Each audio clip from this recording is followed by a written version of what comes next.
Listen, building a freelance business from the ground up can be overwhelming, but it's also an amazing opportunity to build something awesome. In this video, I'm going to give you all the tips for what I would do step by step if I wanted to start a freelance business today, or if I had to start over from ground zero. There's no stopping me now. I know my shot shuts it down. Money's all over me. I'm called to be rich and be free.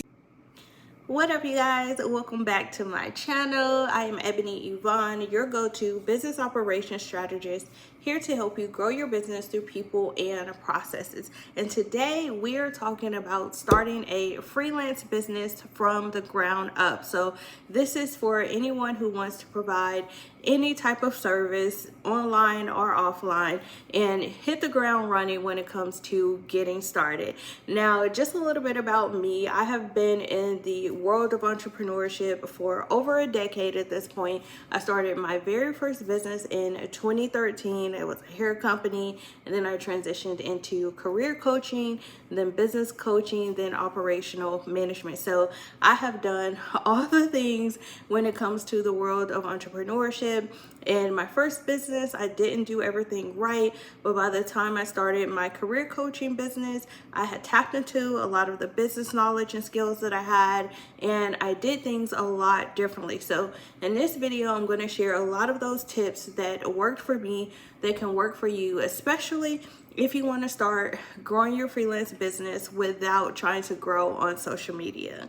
So first things first, when it comes to starting a business from scratch, the first thing that I recommend that you do is tap into your niche. Now, I know everyone always tells you to define your niche, and they pretty much look at it as like what is going to be a profitable area that you can focus on, and providing that product or service to a particular demographic. And that is how people look at their niche. But what I'm going to tell you to do to tap into your sweet spot, aka your profitable niche, is to leverage your expertise and background.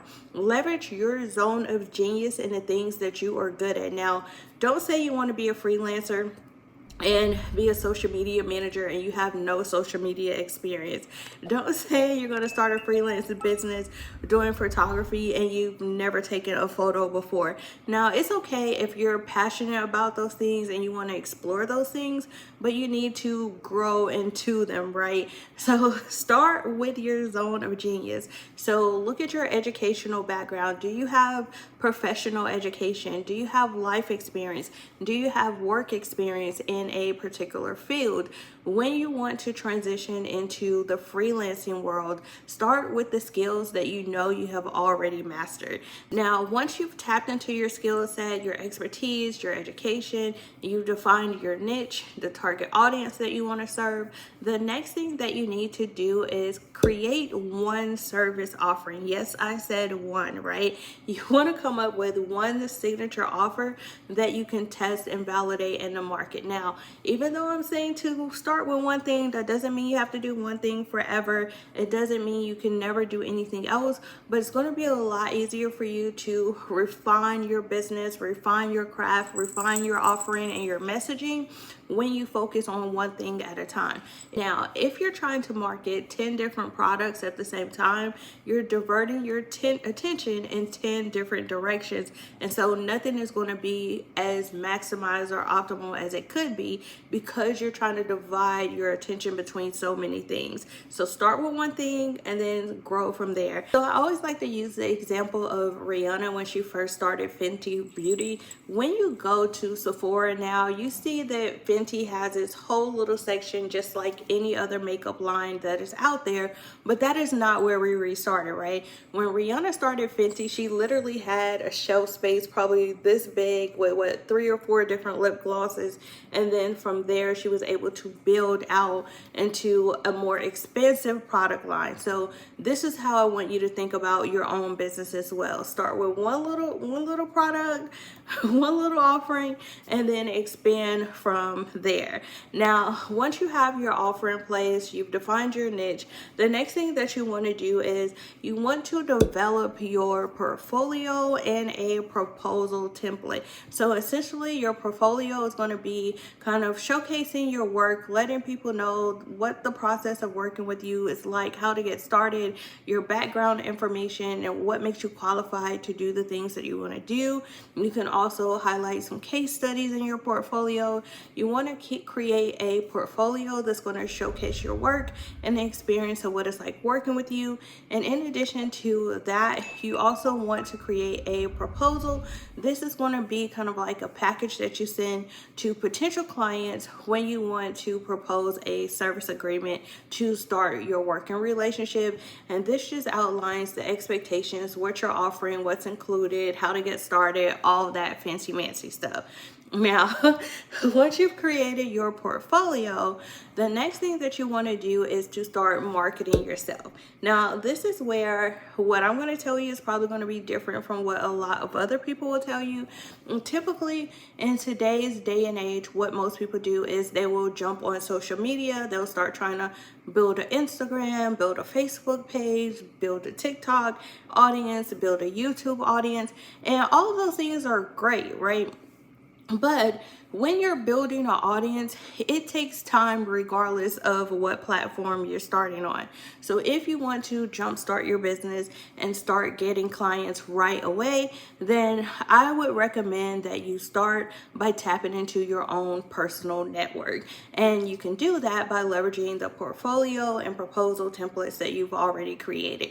So what I would do is reach out to people who are in my personal network and be like, hey, I'm offering this freelance service. Do you or anyone you know need this service? So when you're reaching out to people in your personal and professional network, to ask them if they know of anyone that would need your service or them themselves need your service, you can even give them your portfolio to share in case someone is interested. And that is the best way to get your first paying client and your first few clients. Okay, it doesn't require you building a following online. It doesn't require you creating a whole bunch of content. It is as simple as tapping into your personal and professional network, people who already know you, are familiar with your skill set most likely, and it's going to be the easiest way for you to get started. And then once you have clients and they're in your personal network, it's a lot easier to get referrals and grow your business that way. Okay,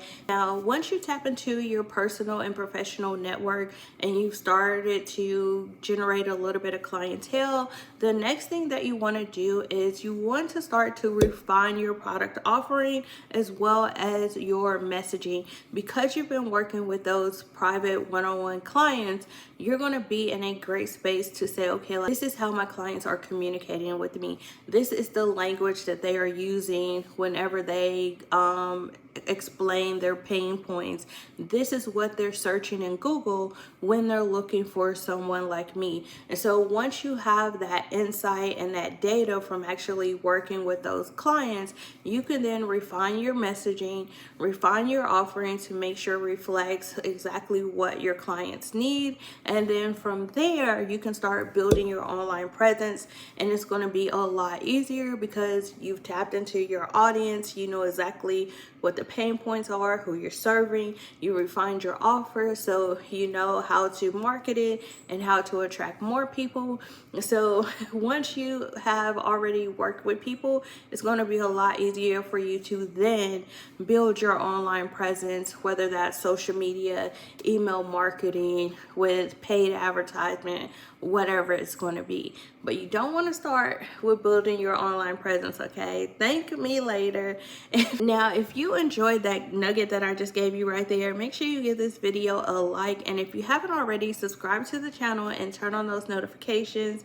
So there you have it. Those are the key steps that I would take if I was starting over and had to build a freelance business from zero. Let me know down in the chat below this video, which one of these tips did you find the most helpful? If you are just starting out on your freelance journey, let us know what type of freelance work you're going to be doing down in the comments. You never know who's watching this video. You may find your first client right here in the comments. All right, thank you guys so much for stopping by my internet home. Make sure you like, comment, and subscribe, and turn on those notifications so you'll be the first one to get notified anytime I upload another video just like this. Bye, y'all.